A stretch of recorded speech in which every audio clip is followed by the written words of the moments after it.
بسم اللہ الرحمن الرحیم۔ میت کی تجہیز و تکفین اور تدفین یہ مختصر موضوع تو نہیں ہے کہ 2-4 منٹ میں پورا ہو جائے، یہ ایک وسیع موضوع ہے کہ جس کی وسعت جو ہے بعض دفعہ ہم جب خطبات میں جمعوں میں بیان کرتے ہیں تو 2 گھنٹوں پر محیط ہوتی ہے، یعنی کہ 2-3 خطبے لگ جاتے ہیں پورے۔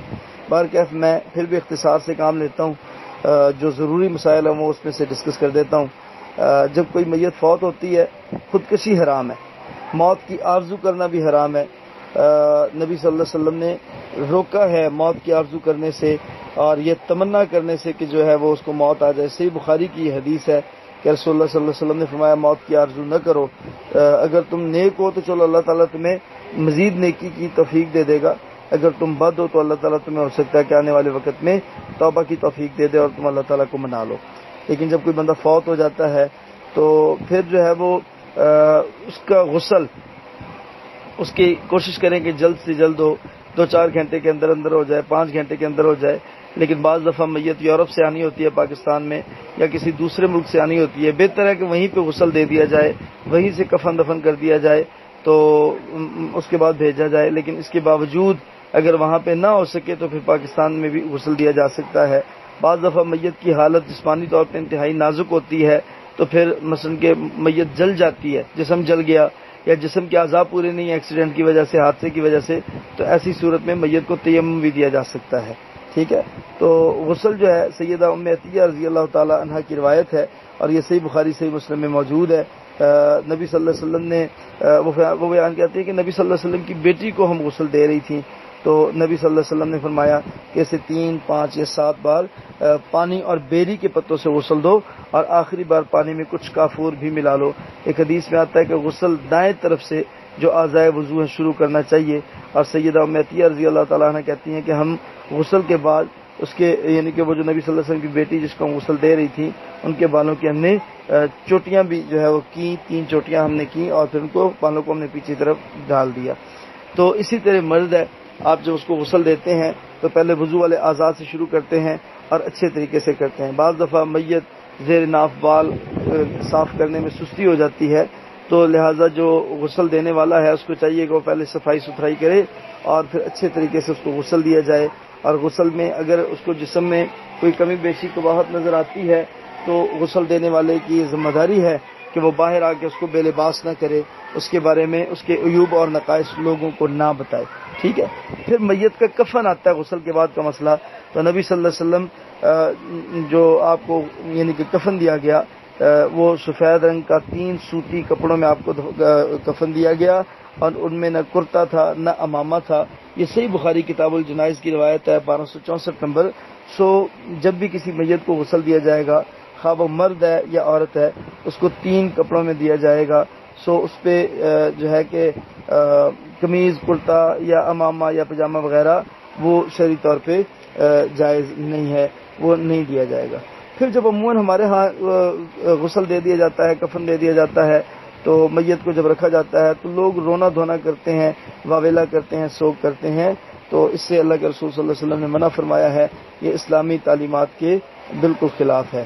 وہاں پہ کچھ لوگ بیٹھ کے قرآن پڑھتے ہیں، قرآن پڑھنا بھی جائز نہیں ہے۔ ہاں اس کے لیے میت کے لیے دعائیں کریں جتنی ہو سکتی ہے، وہ زیادہ بہتر ہے، اور بروقت کوشش کریں کہ میت کو اٹھا کے قبرستان تک لے کے جائیں تاکہ میت کو اس کے اگلے سفر پہ روانہ کر دیا جائے۔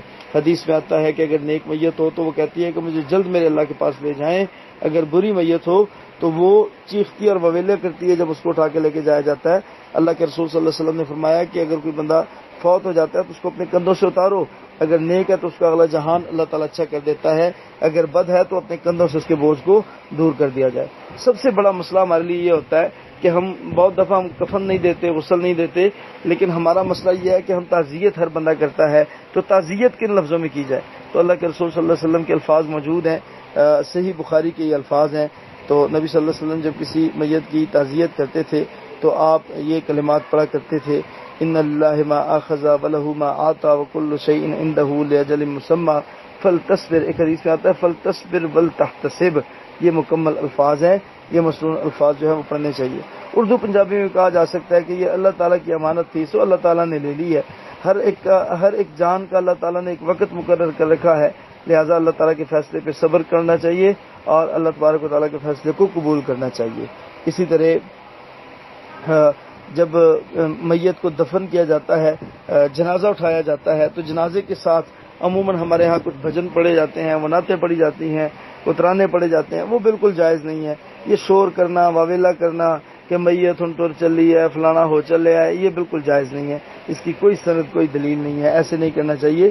میت کو بڑی خاموشی سے لے کے جانا چاہیے۔ کچھ لوگ کلمہ شہادت کہتے ہیں، کلمہ شہادت بھی حدیث سے ثابت نہیں ہے۔ یہ ڈپارچر سے پہلے پاکستان ہندوستان کے لوگ جو اکٹھے رہتے تھے تو وہاں بھی مسلمانوں نے اپنی پہچان کے طور پہ اس کلمے کو ایجاد کیا کہ چلو جی یہ کلمہ پڑھا کریں گے تو پتہ چل جائے گا کہ یہ مسلمانوں کی میت ہے، تو لہٰذا کلمہ شہادت۔ اب اس کی لاجک ختم ہو گئی ہے، ضرورت ختم ہو گئی ہے، ساری مسلمان ہیں یہاں پہ، سو اس بدعت کو بھی ختم کر دینا چاہیے، جبکہ ضرورت اس وقت بھی نہیں تھی، ضرورت آج بھی نہیں ہے۔ تو لہٰذا میت کا چارپائی جب اٹھایا جاتا ہے میت کی چارپائی کو، تو اس وقت کلمہ شہادت کہنا یہ مسنون نہیں ہے، شرعی طور پہ ثابت نہیں ہے، تو یہ نہیں پڑھنا چاہیے۔ صحابہ کرام نے نہیں پڑھا۔ سب سے زیادہ مذہبی لوگ کائنات میں اللہ کے رسول اور آپ کے شاگردان صحابہ ہیں، ہم ان سے زیادہ مذہبی، ان سے زیادہ نیک نہیں ہو سکتے، لہذا ہمیں اپنی طرف سے دین کو ایجاد نہیں کرنا چاہیے، ٹھیک ہے جی۔ پھر اسی طرح میت کو جب رکھا جاتا ہے جنازے کے لیے تو پھر مسئلہ ہوتا ہے کہ جنازے میں کس طرف کھڑے ہوں۔ تو نماز جنازہ پڑھنے کے لیے میت کی چارپائی کو جب رکھتے ہیں تو میت کا جو سر ہے وہ شمال کی سمت میں ہوتا ہے، تو اور جو پاؤں ہوتے ہیں وہ جنوب کی سمت میں ہوتے ہیں، یعنی کہ قبلہ جس طرف ہوتا ہے نا، تو جس طرف ہم چڑھا کر کے نماز پڑھتے ہیں تو دائیں طرف ہمارے میت کا سر ہوگا اور بائیں طرف پاؤں ہوں گے، تو لہذا جو نماز جنازہ ہے اس کے لیے وضو شرط ہے، ہر بندہ وضو کرے گا۔ تو میت اگر امام مرد ہے تو اس کے سر کے سامنے کھڑا ہوگا، جو امام ہے نا، میت اگر مرد ہے تو امام اس کے سر کے برابر کھڑا ہوگا، اگر میت مردہ عورت ہے، خاتون ہے، تو امام اس کے درمیان میں کھڑا ہوگا۔ یہ بھی حدیث کا مسئلہ ہے، ذاتی مسئلہ نہیں۔ جامع ترمذی کتاب الجنائز کی حدیث نمبر 1034 ہے، اور اسی طرح سنن ابی داؤد کی کتاب الجنائز میں بھی یہ روایت موجود اور مروی ہے۔ اچھا، دل میں نیت کر لیتا ہے بندہ، دل میں ہی نیت کرنی چاہیے۔ زبانی نیت نہ فرض نماز کی ثابت ہے، نہ نفل کی، نہ سنتوں کی، نہ نماز جنازہ کی، کسی نماز کی بھی نیت لفظوں میں ثابت نہیں ہے، سو وہ نہیں کرنی چاہیے۔ تو دونوں ہاتھوں کو کندھوں یا کانوں کے برابر اٹھایا جاتا ہے، پہلی تکبیر کہی جاتی ہے، 4 تکبیرات ہوتی ہیں۔ پہلی تکبیر کے بعد سورہ فاتحہ ہے، سورہ فاتحہ سے پہلے سبحانک اللہم پڑھنے کی کوئی دلیل نہیں ہے، جو لوگ پڑھتے ہیں ان کو احتیاط کرنی چاہیے، اس کی کوئی دلیل نہیں ہے، ٹھیک ہے۔ سورہ فاتحہ پڑھنی چاہیے، سورہ فاتحہ کے بعد کوئی قرآن کریم کا حصہ، کچھ آیات تلاوت کرنی چاہیے۔ اس کے بعد دوسری تکبیر ہے، اور دوسری تکبیر کے بعد درود شریف اللہ کے رسول صلی اللہ علیہ وسلم پہ پڑھنا ہے۔ پھر اس کے بعد تیسری تکبیر ہے، تیسری تکبیر کے بعد جو ہے وہ دعائیں ہیں اللہم اغفر لحینا و میتنا، اور دوسری باقی دعائیں اللہم اغفر لہ ورحمہ وعافہ واعف عنہ واکرم نزلہ، یہ مکمل دعا۔ اللہم ان فلان ابن فلان فی ذمتک وحبل جوارک فقہ من فتنۃ القبر، یہ ساری دعائیں پڑھنی چاہیے۔ پھر چوتھی تکبیر، اور چوتھی تکبیر کے بعد سلام پھیر دینا ہے۔ جنازے میں کیوں شرکت کرنی چاہیے سوال بنتا ہے۔ جنازے میں اس لیے شرکت کرنی چاہیے کہ اللہ کے رسول صلی اللہ علیہ وسلم نے فرمایا کہ 1 کی رات اجر اس بندے کو ملتا ہے جو جنازے میں شریک ہوتا ہے، اور یہ روایت حدیث سے ثابت ہے، صحیح بخاری سے، کتاب الایمان سے، تو لہٰذا اس میں بھی شامل ہونا چاہیے۔ وائس بہت لمبا ہو گیا، میں سمجھتا ہوں ایک دفعہ اتنا کافی ہے۔ اللہ بارک فیکم۔